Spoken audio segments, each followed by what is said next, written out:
안녕하세요. 법률사무소 봄의 대표 변호사 정현주입니다. 저희 법률사무소 봄에서는 다양한 경업금지 관련된 소송을 진행하고 있는데요.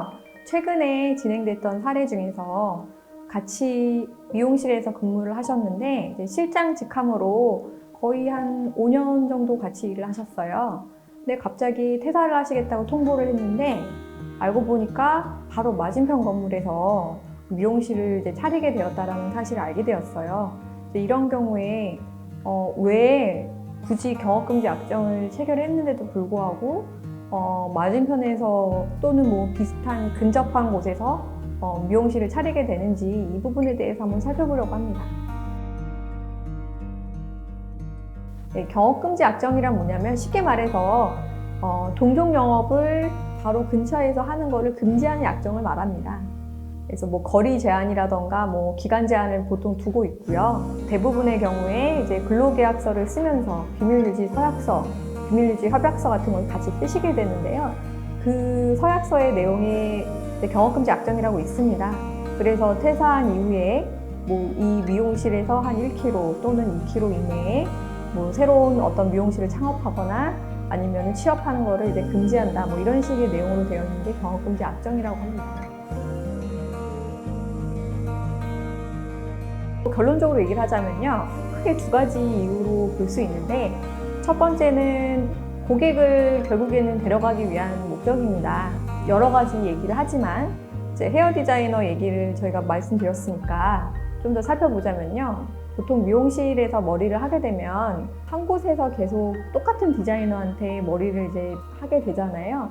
왜냐면은 이제 찾아가면 이제 스타일링도 다 알아서 해주시고 이렇게 편하고 좋으니까 그곳에 이렇게 계속 하게 돼요. 그럼 이제 단골들이 생기게 되는데 5년 동안 이 미용실에서 단골이 어느 정도 확보가 된 상황에서는 사실 이분이 아무리 실력이 있다고 하더라도 굉장히 좀 장거리로 멀리 나가시게 되면 그 기존의 단골들이 따라오기는 쉽지가 않거든요. 왜냐면 뭐 머리는 사실 힐링을 하러 가는 곳이잖아요.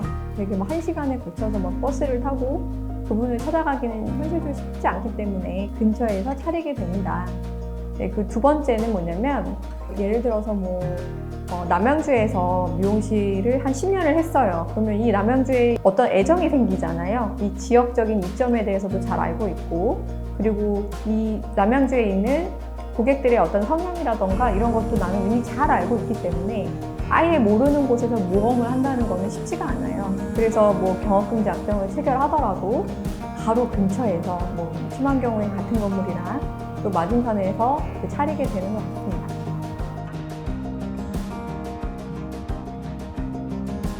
그런 얘기를 많이 하세요. 그러니까 사실 경업금지 약정 체결한 건 좀 마음에 걸리는데 뭐 나 이전에 퇴사했던 사람들 다 많이 근처에서 다 차렸어. 그러니까 뭐 나한테 큰 별일이 있겠어? 이렇게 생각을 많이 하시는데 사실 이제 소송까지 고려를 하시게 되는 경우는 뭔가가 이렇게 걸린 거예요.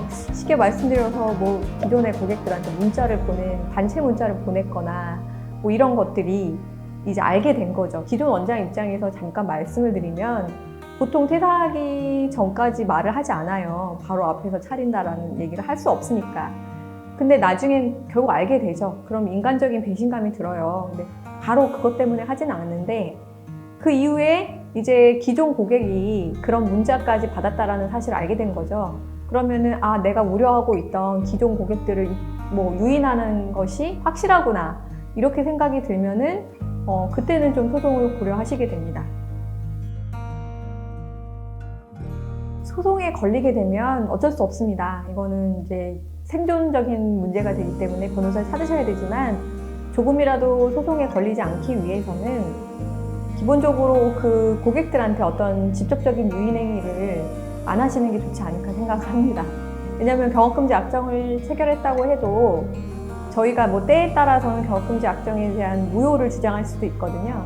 근데 소송이 걸리지 않는 게 사실은 제일 좋기 때문에 근데 뭐 너무 대놓고 SNS에 기존의 어떤 고객들을 유인하는 행위를 한다던가 문자를 보낸다던가 그리고 이제 경업금지 약정 자체를 보통 이제 체결하시고 잘 기억을 못 하세요. 근데 그 약정을 한번 잘 살펴보시는 것도 중요해요. 어떤 약정으로 내가 체결하게 됐고 어떤 뭐 거리 제한이라던가 아니면은 뭐 기간이라던가 이런 게 어느 정도로 되어 있는지를 보시고 이제 변호사 상담을 하셔서 이걸로 소송이 걸어올 수 있을까요? 뭐 이거를 미리 대비를 하시는 것도 좋은 방법이라고 생각이 듭니다. 지금까지 퇴사 후 미용실을 차린 그 사례와 관련해가지고 경업금지 악정에 대해서 살펴보았는데요. 저희 법률사무소 봄에서는 아주 다양한 업종의 경업금지 소송을 지금 진행하고 있습니다. 그 경업금지 악정 때문에 소송에 걸려서 혹은 소송을 고려하시는 분들이 계신다면 망설이지 마시고 법률사무소 봄의 정윤주 변호사를 찾아주시면 됩니다. 다음에 또 좋은 영상으로 찾아뵙겠습니다. 감사합니다.